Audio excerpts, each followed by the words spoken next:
Alright, gang. Welcome back to another video. I'm Jordan David. Sorry, it's a little bit cold and misty out of doors where I just came from. But if you're new to the channel, welcome. We're both surprised. Sit back, relax, enjoy the video. You might be able to tell from that mostly empty bookshelf there, from these boxes like right here. I am in the process of moving. I'm moving away from Raleigh and to the beautiful city of Boston, Massachusetts. That is part of the rotational program that I'm currently in for my job, trying a variety of electrical engineering roles for my company throughout the country. So started off in Raleigh, and 8 months later, I'm now moving to Boston. But that's not why I'm here. I am here because part of my graduation in May of this past year, my mom was so kind to get me a gift card to a local bookstore down here in Raleigh as a kind of welcome gift. And I never went to the bookstore or bought any books because I already had a supply of books that I wanted to read. And I also kind of follow a book buying philosophy of one at a time. And so whenever I found myself in a used bookstore here or there or anywhere, I generally buy whatever next book I'm going to read. I don't really like having books that I haven't read around because it seems like then you're kind of really locked into what you're reading next, like buying on a whim. And I also don't like having books that I haven't read around in case people come to my house and see a book and they want to talk about it and I haven't read it, so I can't. So I like to be surrounded by books that I have read, which is what is normally on these shelves, but is now in those boxes. But I had to use this gift card before I moved because it's for a local bookstore, which is great. So I just picked out 9 books that I knew I was going to read in the future. And now I just am gonna kind of give you the title, give you the background of why I chose it, not necessarily the plot of the book, because I think that I don't know the plot of most of these books. So it'd be disingenuous for me to try and share them with you, as I haven't read them yet. And I kind of do this thing with books where I don't read a lot about the plot before I get started because I think it kind of ruins the idea of reading the book. Same thing with movies. I don't like watching trailers. Anyway, let's just jump right into it and start with number 1. All right, so this one is Hamnet by Maggie O'Farrell. This is a book that everybody's talking about. I specifically heard about it from a booktuber, Jack Edwards, who was just raving about it in probably 4 or 5 of his videos last year. And it's supposedly about Shakespeare's family and how they had to live with themselves in the wake of Shakespeare being Shakespeare. Hamnet is the name of Shakespeare's son. If it sounds a lot like Hamlet to you, that's by design, apparently. One thing that's kind of weird about this book is that like they did the design of it, the cover doesn't go all the way over the edge. So there's like this little color splash of yellow. That's not why I picked it. I already told you why I picked it, but yeah, so it's set in the time, I think during Shakespeare or maybe right after his, and it's about the women in Shakespeare's life, and it's about maybe his son as well. We'll see how that goes.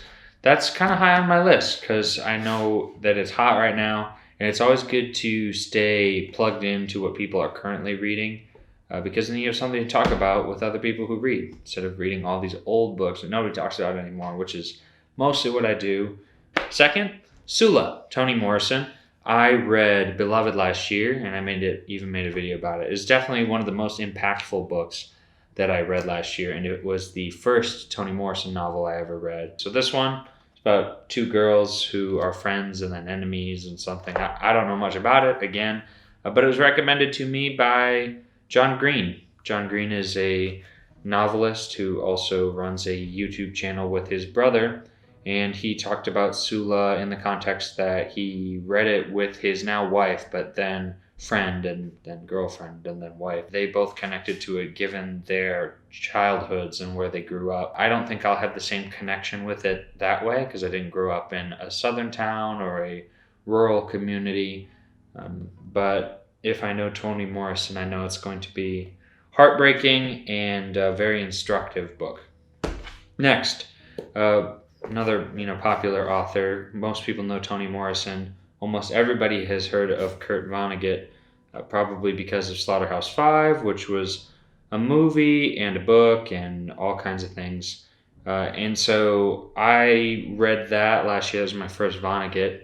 And I thought that it was amazing how he was able to add an air of levity to some topic that he was going to critique. So Slaughterhouse-Five is an anti-war novel, and he manages to talk about the issues of war and the way that it affects people and the PTSD that it leaves behind, while adding this really dark humor and this lightness of aliens being around, and this man who's clearly seeing the world in a different way because he believes there are aliens. I think it's such a skill to be able to add levity to a heavy-handed situation and still knock that heavy-handed situation out of the park. And I think he did that well. So I imagine that this will be the same kind of thing. It's called The Sirens of Titan. I picked it out because the back of it, the little description, actually interested me. Sirens of Titan is an outrageous romp through space, time, and morality. The richest, most depraved man on Earth, Malachi Constant, is offered to take a chance and go on a space journey to distant worlds with a beautiful woman at his side. Of course, there's a catch to the invitation and a prophetic vision about the purpose of human life that only Vonnegut has the courage to tell. So, he's attacking the purpose of human life. Boy, that's one I'd like to know. I also like the idea of talking about rich and depraved men because it's something that we talk a lot about in society and an issue that we've yet to solve. Next, A Gentleman from Moscow. I'm going to be honest, I'd never heard of this book before. It's a New York Times bestseller, but then again, what isn't these days? It's by Amor Towles, who is an American author, and I think he works in the academic field as well. They had a large selection of his books at the bookstore, and I grabbed this one specifically because when I read the back, I saw that it was about the Bolshevik Revolution, novel about the Bolshevik Revolution, and the Count who is being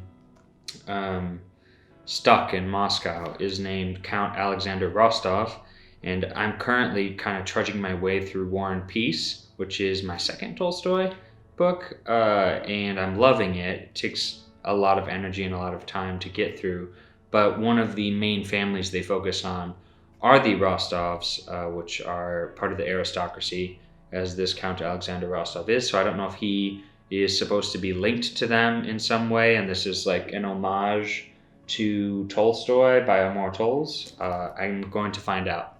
But having them be named that, the protagonist be named Rostov, was enough to make me buy the book. So good decision by him. We'll see if it's good.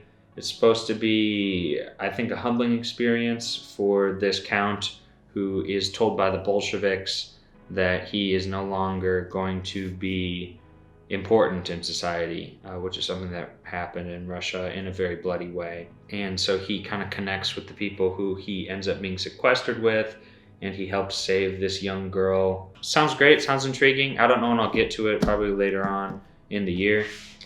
Next is The Underground Railroad by Colson Whitehead. They also had a lot of selection by Colson Whitehead. I haven't heard of him before, but this was the winner of the National Book Award, the winner of the Pulitzer Prize, and it also has one of these weird things, these weird little like non-full covers. That must just be the rage with books these days. Anyway, what caught my eye about this one, besides the fact that it won the Pulitzer Prize and the National Book Award, was that it is about a slave who is trying to escape slavery on the Underground Railroad. But the Underground Railroad in this narrative, this historical fictional account, is a real railroad. It's like there's actually trains and there's tracks and there's a railroad. Which, if you're like 5 and you're hearing about Harriet Tubman and the Underground Railroad for the first time, that's kind of how you imagine it in your head. And it sounds kind of magical, like something so horrible and horrifying as slavery, and the idea that the way that they escaped it was through this special, magical, secret railroad, is a nice thought until you learn that it was actually much harder than that, and Harriet had to, run through rivers to get away from the scent of dogs that were hunting her, and hide and carry a gun and travel back hundreds of times to save only thousands of lives. And thousands of lives, that's amazing, but but the problem of slavery was obviously much more widespread than that. So train would have helped in that situation, but who was going to build it for them? So yeah, I'll be interested to see how this compares to when I was younger and I imagined the Underground Railroad as an actual underground railroad.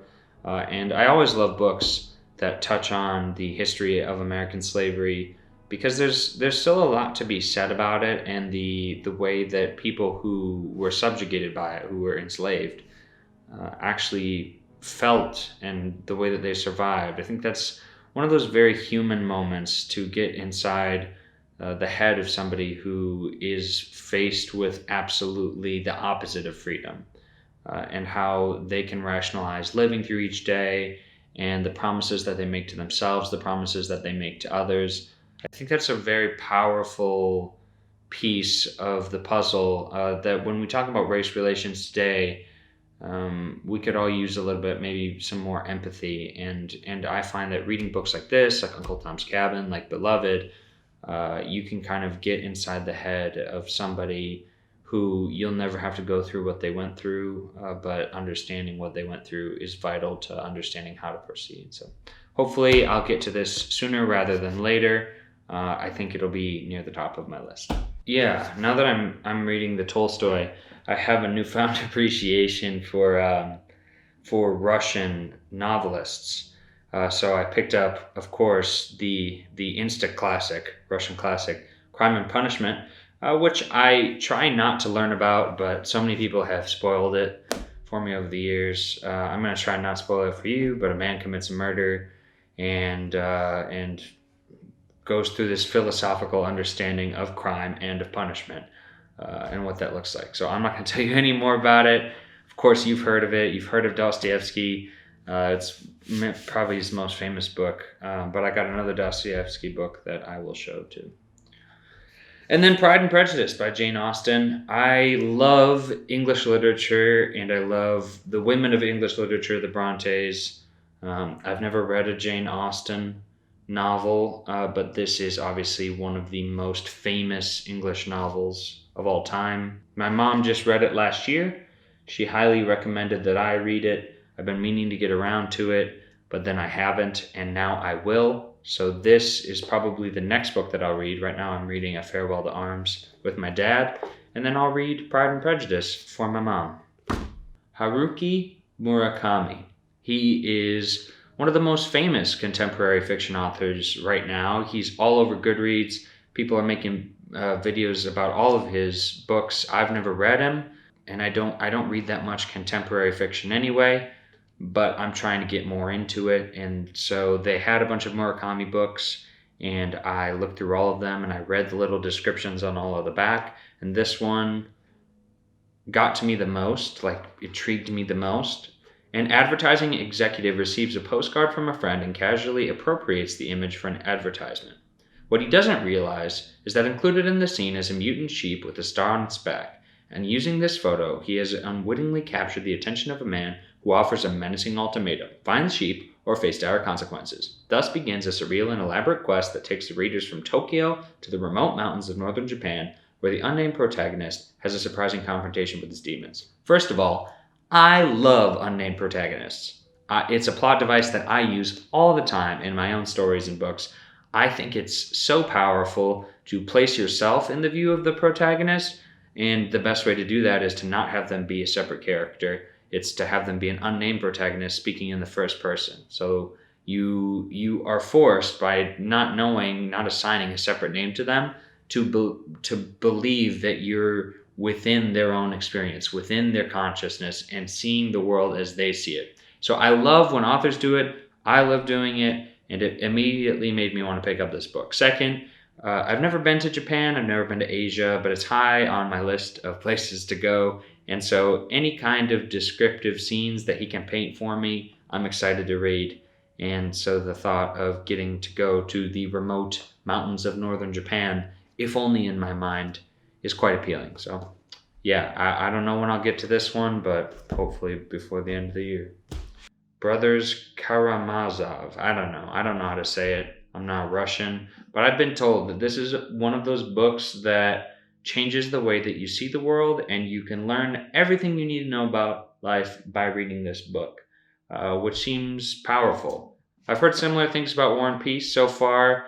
I've been learning a lot about Russian life in the time that Tolstoy was writing, and I have learned something about myself and the way that the world works. Beautiful examination. So I'm expecting to see the same thing here, but this is a hefty book, like War and Peace. I mean, I think there's 800 pages in this edition. Yeah, so I think there's some love triangles. I think there's some examination of class differences, and I think there's just a lot about day-to-day living in here.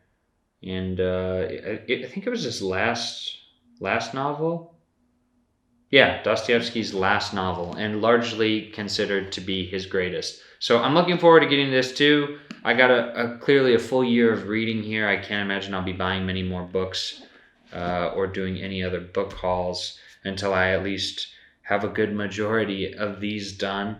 But cheers to my mom for giving me this amazing graduation gift, and thank you for checking out this video. If you have any thoughts on any of these books or have any recommendations for other books I should pick up, I love talking with you guys in the comments. Throw a like on this video if you want to see more book hauls, and subscribe if you want to see more book-related content in general. I do reviews. Recently did one on Deliverance and one on Emily Bronte's Wuthering Heights. So if you're into those kinds of books, go ahead and check those out. And until next time, cheers.